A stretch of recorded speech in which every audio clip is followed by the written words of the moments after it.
Narcissist father सबको preference देते हैं एक्सेप्ट देयर ओन चाइल्ड। वो अपने बच्चों के अलावा घरों में जितने भी उनके भाई चाचा वाचा के बच्चे होते हैं उन सबको वो प्रेफरेंस देते हैं, उन सबको वो केयर देते हैं।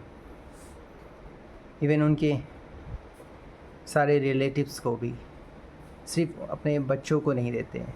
इन सब के सामने अपने बच्चों को अंडर एस्टिमेट करते हैं, नीचा दिखाते हैं, नेगेटिव कमेंट्स करते हैं। इनका इमेज, अपने बच्चों का इमेज अपने रिलेटिव्स के सामने बुरा बना के रखते हैं, कमज़ोर सा बना के रखते हैं और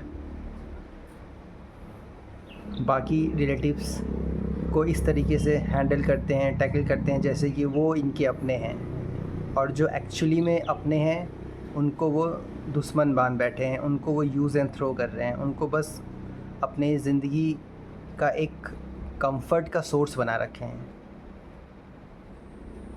क्योंकि वो समझ नहीं पा रहे हैं कि जब तुम्हारा बुरा टाइम आएगा या जब तुम किसी भी लायक नहीं रहोगे, किसी चीज़ के कैपेबल नहीं रहोगे, किसी भी तरीके से स्ट्रांग नहीं रहोगे, तब तुम्हारे जो अभी जो जिसको तुम अपना बना रखे हो वो तुम्हारे एक्चुअल में दुश्मन बन के नज़र आएंगे। इन्हें इस बात का पता नहीं होता क्योंकि ये यहाँ से नहीं सोचते हैं, ये नीचे से सोचते हैं, क्योंकि ये अय्यासबाज होते हैं, ठड़कीबाज होते हैं। अपने लाइफ में इन्होंने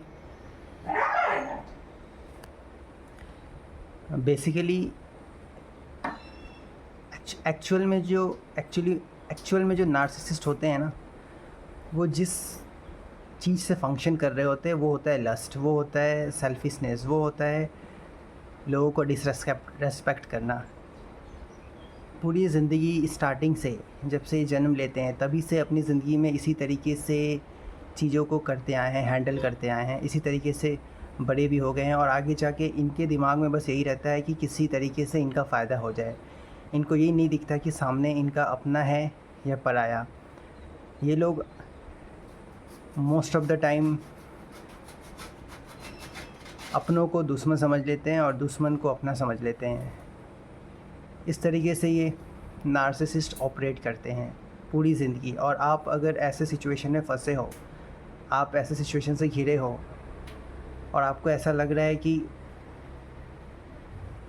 ये एक दिन सुधर जाएंगे, एक दिन अच्छे हो जाएंगे, तो ये पॉसिबल ही नहीं है। आपको जब अवेकनिंग की जर्नी में डाली जाती है तो वो आप अवेकनिंग की जर्नी में आते ही वो जर्नी खुद आपसे कह रही है चीख चीख कर कि ये नहीं सुधरेंगे, आपको वहाँ से मूव करने की ज़रूरत है, आपका मूव करने का टाइम अब स्टार्ट हो चुका है। तो आप वहाँ से मूव करो, आप वहाँ से निकलो। आपको अपनी लाइफ बनानी है, इनको अपनी लाइफ नहीं बनानी। इनको बस ठरकपन करके, अयासी करके, मैरिटल अफेयर करके, दूसरों का यूज़ करके, इस तरीके से इनको अपनी बस ज़िंदगी जी लेनी है। इनको अपने बच्चों के ग्रोथ से, अपने बच्चों के फीलिंग से दूर दूर तक कोई मतलब नहीं होता, क्योंकि इनको अपने पार्टनर से ही मतलब नहीं होता तो बच्चों से मतलब कहाँ से होगा। ये अपने पार्टनर को कभी रिस्पेक्ट नहीं दिए होते, कभी केयर नहीं दिए होते।